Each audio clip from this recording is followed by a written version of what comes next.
So the first day in Ottawa, we played at the farmer's market and made $800 Canadian. Holy smokes. Yeah, we thought we'd just keep on going west. Yeah. Wow. We're a busker band. We started on the curb, and it's just always been part of the ethos of the Old Crow. No matter how big we got, we were always a busker band.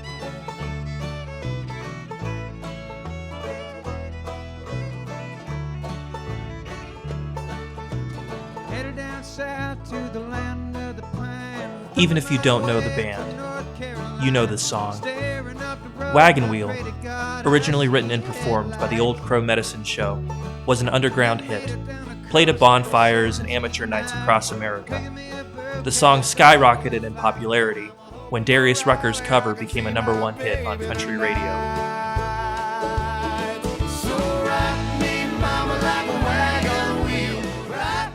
Beyond that song's multi-platinum success, beyond the backlash, and the backlash to the backlash, lies one of the most interesting origin stories in modern American music. Join me as I explore the roots of the Old Crow Medicine Show, and just what their success has to do with the particular coin. So the band, Old Crow, you're wondering about how this started. It started by picking grapes in Seneca Lake, New York.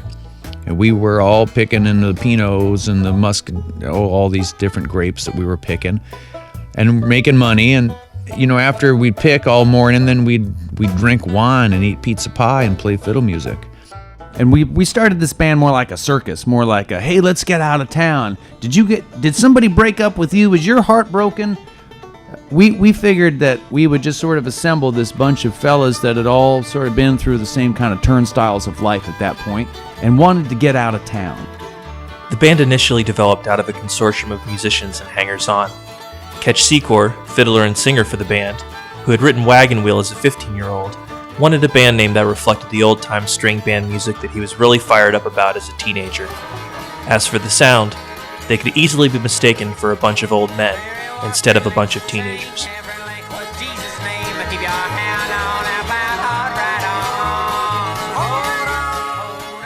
You began in Upper New York State, busking? In the fall of 1998, up in Ithaca, or outside of Ithaca. Circumstances brought us up there, but among them, Ithaca is renowned in folk music circles for being a place where there's really great old-time music. Ketch and Critter were in the Route 11 boys. Out of Virginia, yeah. And they came up there. Ketch was going to school. Critter was helping them pay the rent. Their band had just broken up, and the Funnest Game just kind of broken up. And those guys came to town, and I met them, and they were singing harmonies together. It was two guys singing together. I latched right onto that. I kind of latched onto them. And it took a while to sort of integrate into all three of us to actually come together and feel like it was going to be a thing. But when it finally did, we got the rest of the guys together, and we went to Canada in October and played street corners. The drive was Ketch's idea. According to Ketch, I had a vision one night while driving home from a dishwashing job that I would have a band, and we would go to Canada and go on a tour, and it was like a circus. We started this band so that we could go on a big journey together. It wasn't because we wanted to be in a successful band. We were just trying to get out of town and have a big adventure. It felt more like a camping trip with music. And it was all about busking. Driving alone one night, crying and heartbroken over a recent breakup, he had a brainstorm, and the next day he began assembling the band. The band included Willie Watson, a native of upstate New York and a high school dropout with a warbling tenor voice, Willie's friend Ben, who had just bought a stand-up bass, Ketch, of course, and Critter Fuqua, his longtime best friend from Harrisonburg, Virginia, a guitarist from around town. There was Kevin Hayes, an itinerant folk singer Ketch had met while picking blueberries in Maine. When we went out on our journey, we had 2 banjo players and a sign painter, and then a woman that sold rags and knickknacks. All told, there were 8 members, and between them a big brown van, a rusted black Volvo with flame detailing, and a dog, too.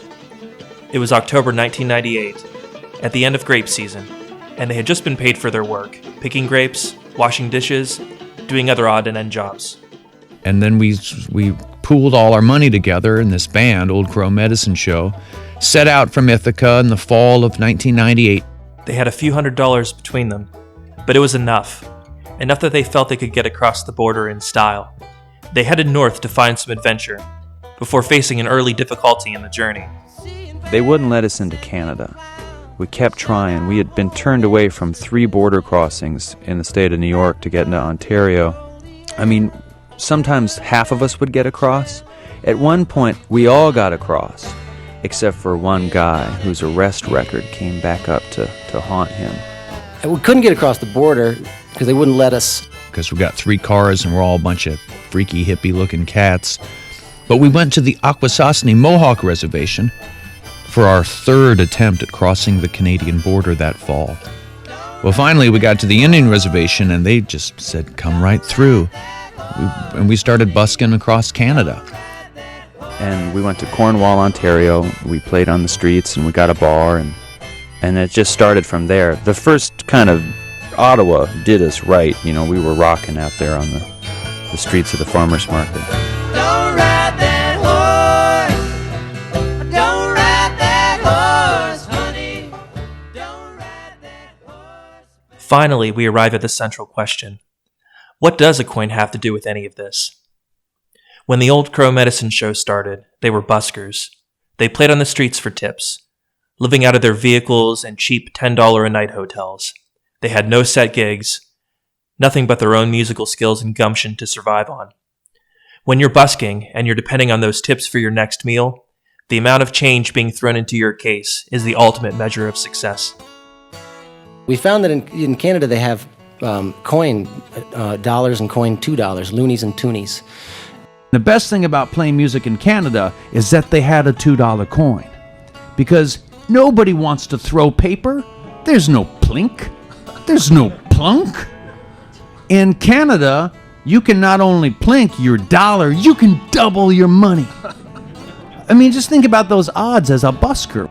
Have you all ever tipped a busker $1? You know you have to ball it up to throw it in there. It's like a waste paper basket, you know, basketball shot. Toonies, man. It's a lot easier to throw that into the guitar case than paper money. In the US, you give maybe a quarter to a bum, but in Canada, they throw dollars at bums.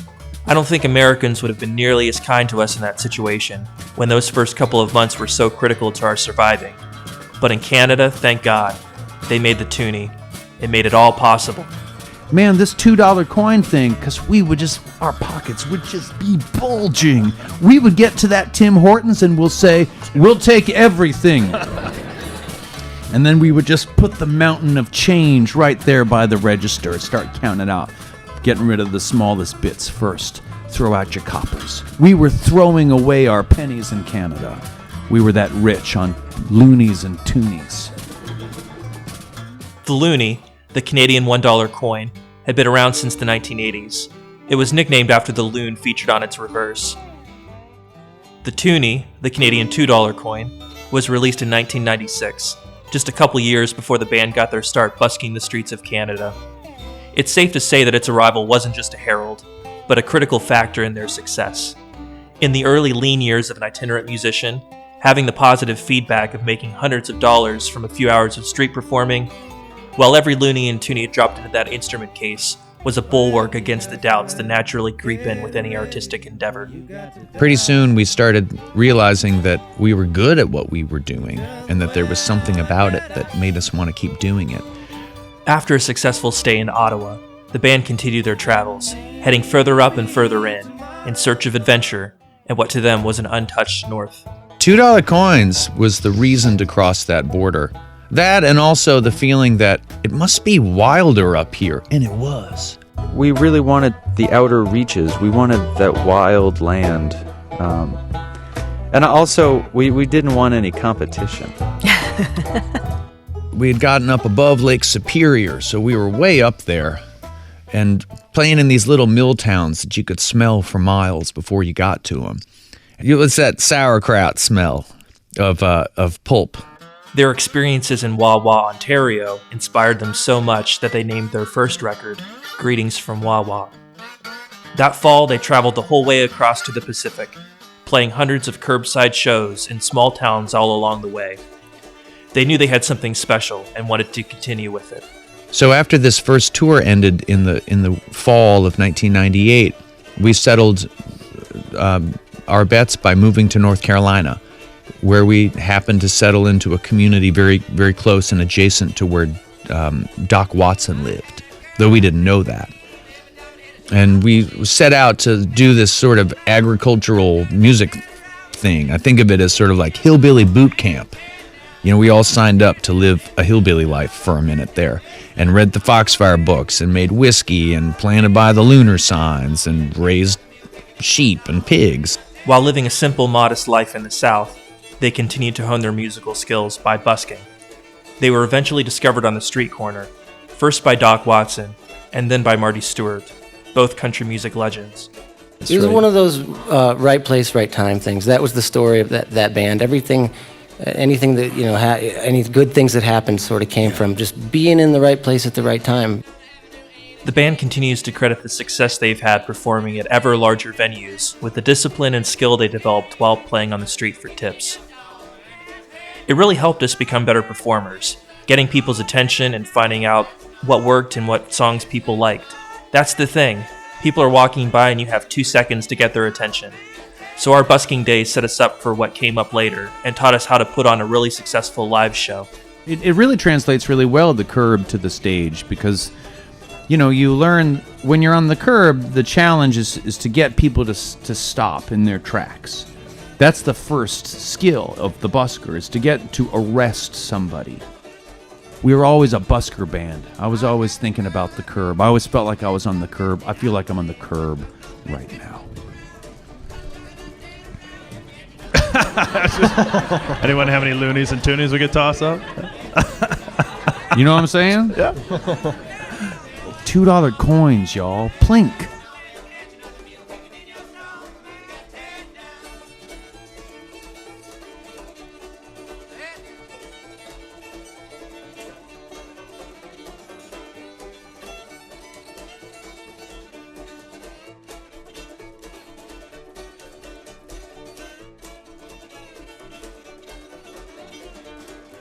Toonies, man.